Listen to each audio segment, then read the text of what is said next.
Simbora estudar devaneio e embriaguez de uma rapariga. Começamos aqui a analisar o livro Laços de Família, de Clarice Lispector, os contos deste livro. Alguns contos que já tem análise aqui no canal, né? Então eu vou fazer as análises dos contos que ainda não tem análise aqui no canal. Então, ali pelo título você já percebe, né? Devaneio e embriaguez de uma rapariga. De uma rapariga, né? Rapariga moça em Portugal. Me corrijam se eu estiver errado, mas rapariga é moça, né? Não casada, senhorita. E aqui no conto nós temos uma mulher casada. Então, isso ficou na minha cabeça, assim. Tá? Então, o conto começa assim. Pelo quarto, parecia-lhe estarem a se cruzar os elétricos, a estremecerem-lhe a imagem refletida. Estava a se pentear vagarosamente diante da penteadeira de 3 espelhos. Os braços brancos e fortes arrepiavam-se à frescurazita da tarde. Nós temos ali uma mulher, né, uma moça, uma rapariga, enfim, tá? E ela está ali se penteando no espelho, né?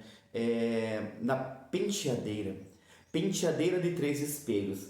Para os mais jovens, pode parecer soar isso aqui um pouco estranho, né? Penteadeira de três espelhos. Mas nós tínhamos antigamente, né? Era um dos móveis da casa, a penteadeira, né? Claro, para quem podia. E essas penteadeiras, elas realmente tinham 3 espelhos, né? Um espelho maior e, se eu não me engano, eram 2 espelhos laterais, menores, tá? Então, é isso que está querendo dizer aqui.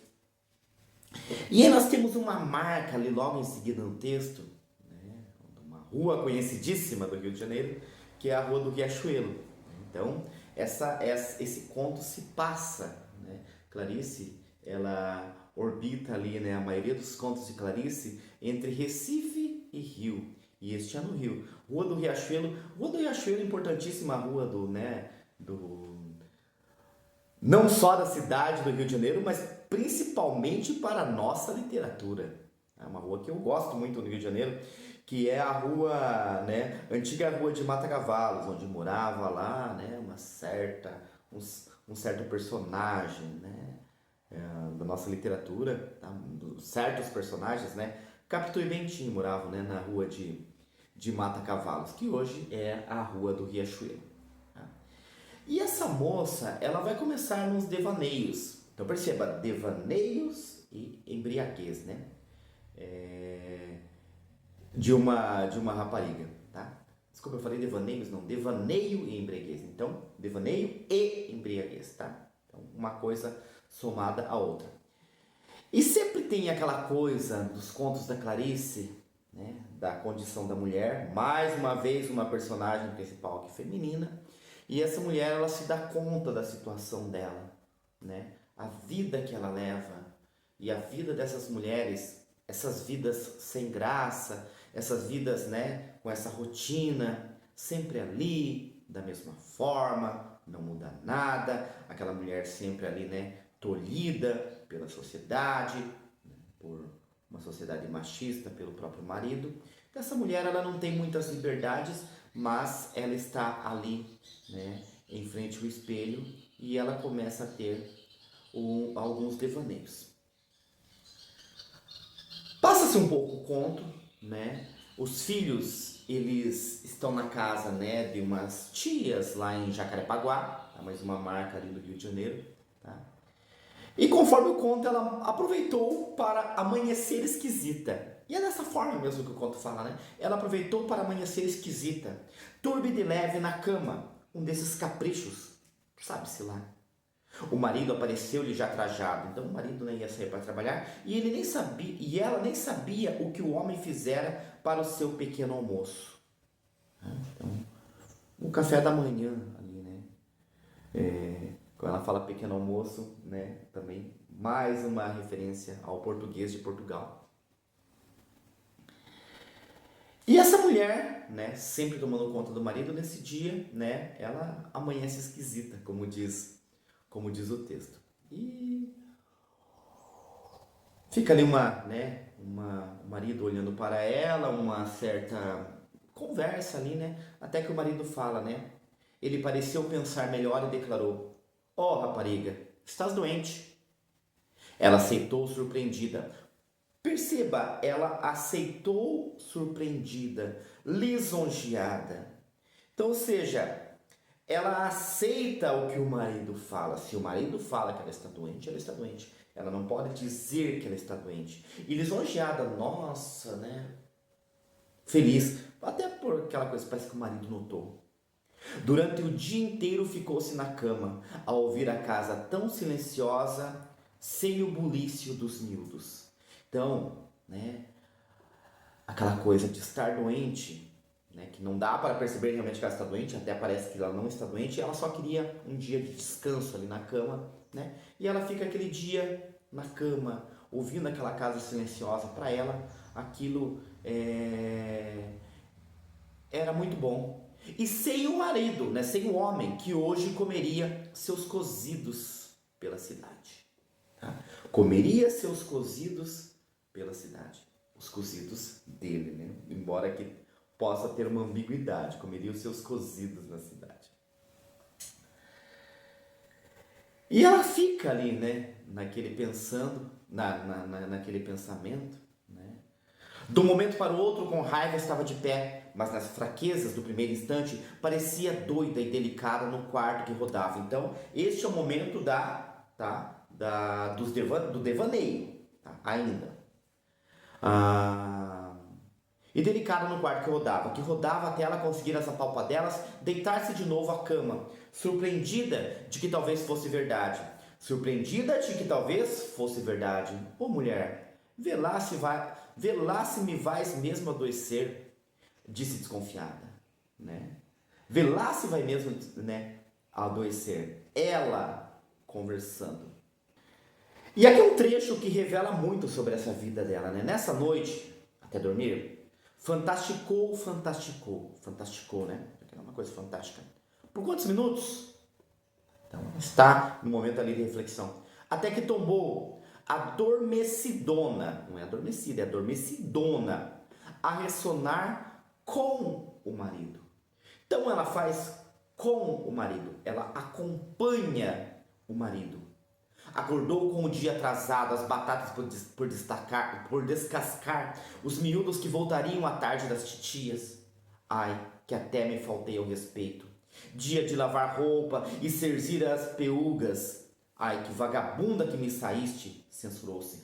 Então, ou seja, ela começa a se culpar por não fazer o trabalho. É a obrigação da mulher fazer o trabalho. Tá? Mas ela se culpa por aquilo. E aí esses devaneios, né, tem as lembranças, tal. Mas no sábado à noite foram à tasca da praça Tiradentes a atenderem ao convite do negociante tão próspero. Ela com vestido novo, que se não era cheio de enfeites, era de bom pano superior. E aí nós vamos ter a nova condição dela agora, que é a embriaguez. Tivemos o devaneio, agora a embriaguez. No sábado à noite, embriagada na Praça Tiradentes, embriagada, mas com o marido ao lado, a garanti-la. O marido a garanti-la. Tá? Então sempre o marido, a condição da mulher, e ela cerimoniosa diante do outro homem, tão mais fino e rico. Então, eles estavam ali, né? Foram lá a convite de um outro homem, tá? E seu marido não estava borracho. É que não queria faltar ao respeito ao negociante. Ou seja, esse trecho mostra que o marido não havia bebido. Ela sim, borrachona a mais não poder, mas sem perder o brilho da rapariga. E o vinho verde a esvaziar-se ali no copo, ou seja, ela tomando ali uma atrás da outra, né, naquele jantar. Eu estou lendo alguns trechos porque eu acho importante também, né, você, leitor, perceber a linguagem da Clarice, que é muito especial, a forma como ela escreve. Sua carne alva estava doce como a de uma lagosta, as pernas de uma lagosta, viva a se mexer devagar no ar, e aquela vontade de se sentir mal para aprofundar a doçura em bem ruim. Olha que lindo isso. Tô pulando trechos. Um holofote, que eu separei alguns aqui. Um holofote enquanto se dorme que percorre a madrugada. Tal era a sua embriaguez, errando lenta pelas alturas. Então, ela está nessa situação ali de embriaguez, né? E percorria os olhos ali pelo restaurante. Que desprezo que ela sentia pelas pessoas secas do restaurante, né? Nenhum homem, pensamento dela, nenhum homem que fosse homem a valer, que fosse triste mesmo, tá? Então você já nota alguns outros pensamentos, né? Opa! E aí você pensa, essa mulher vai se libertar, essa mulher vai se libertar. Mas nós já sabemos, geralmente como acontecem, né? Os finais aí da Clarice. E ela começa a observar novamente, ela já tinha observado, mas né, apenas ali olhado, e ela começa a fitar, né, observar uma outra rapariga, né? E essa outra rapariga, essa outra moça, toda cheia de chapéus ornados, com uma roupa fina, toda ali né, conforme ela se achando. E ela, né, faz uma reflexão assim. E essa rapariga se achando, nem roliça era chata de peito. E vai ver que, com todos os seus chapéus, não passava de uma vendeira de hortaliça a se fazer passar por grande dama. Essa questão aí da Clarice, ela já coloca em outros contos também essa, né? Que a pessoa ser chata de peito, como se fosse inferior. Ou seja, nem roliça ela não tem nem carnes, né? Oh, como estava humilhada por ter vindo à tasca sem chapéu. E ela se culpa, né, por ter vindo ali sem chapéu, o chapéu que dá o brilho. A mulher deixa mais elegante. E aí ela começa a pensar, há patifas sem brilho como tu, a se fazerem de rogadas? Eu lhes encho de sopapos, eu lhes encho de sopapos, eu lhes encho de sopapos. Eu fiz questão de frisar esse lhas, né? Porque esse lhas a gente vê muito no Machado, né? Tá? A junção aí, lhas, lhe, mais as. Tá? E ela fica com aquela vontade ali, né? Você percebe que ela tem um certo inveja daquela mulher. Aquela mulher parece mais livre do que ela, né? Mais fina, mais bonita, mais bem vestida do que ela. E já depois em casa, né, sentada lá na sua cama, o estômago tão cheio, absorta, resignada, com a delicadeza de quem espera sentado que outro acorde. E aí ela fala uma frase assim: empanturras-te e eu que pague o pato, disse melancólica, ao olhar os deditos brancos do pé. Eu percebo aqui como se ela está falando do marido, né? Pô, agora eu tô com vontade e você nem nada, né? E é a condição da mulher muitas vezes, né? O homem fica ali, a mulher está à disposição, não estou falando que isso é correto, mas né, está à disposição, e quando a mulher quer, o homem se empantua e vai lá, né? E dorme, e dorme, e E ela começa a pensar no restaurante, né? Ela começa a lembrar do restaurante. Quando estiver, né, naquela situação ali do marido. E ela pensa que quando ela estava lá no restaurante, o protetor do marido encostara ao seu pé, um pé embaixo da mesa. E por cima da mesa a cara dele. Então nós percebemos que essa mulher, ela está querendo sair da caixinha, né? Ela foi colocada numa caixinha, mas ela está querendo sair da caixinha. E ela observa, aquele cara ali estava meio de olho em mim, né? E novamente a gente, pá, o que vai acontecer com essa mulher? Essa mulher vai deixar o seu marido, essa mulher vai ter uma aventura, essa mulher ali, né? Tão presa. Os dedos do pé a brincarem com a chinela. O chão lá não muito limpo. Só que ao mesmo tempo veio o sentimento de culpa nela. Que relaxada e preguiçosa que me saíste. Amanhã não, porque não estaria lá muito bem das pernas.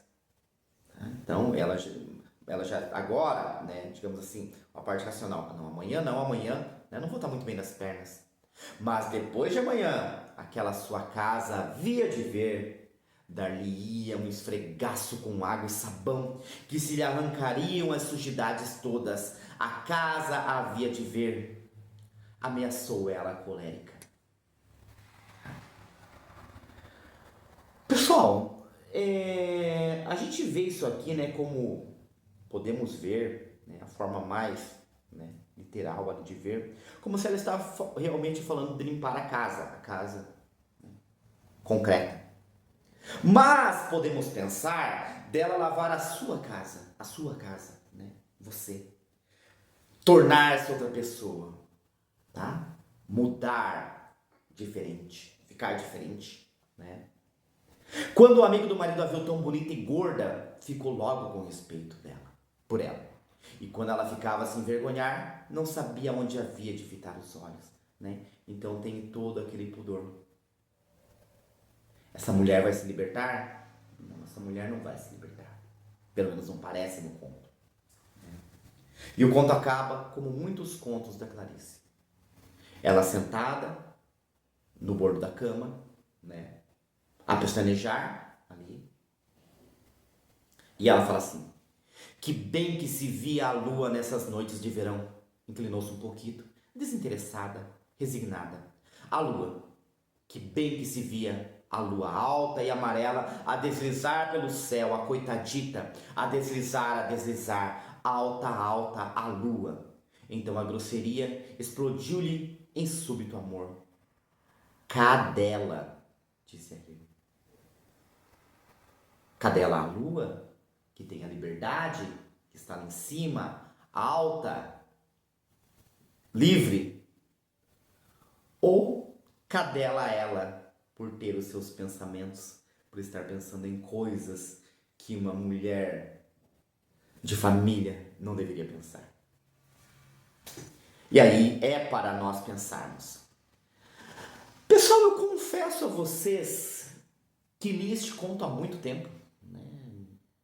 Laços de Família foi um livro que eu li há pelo menos uns 25 anos. Pelo menos.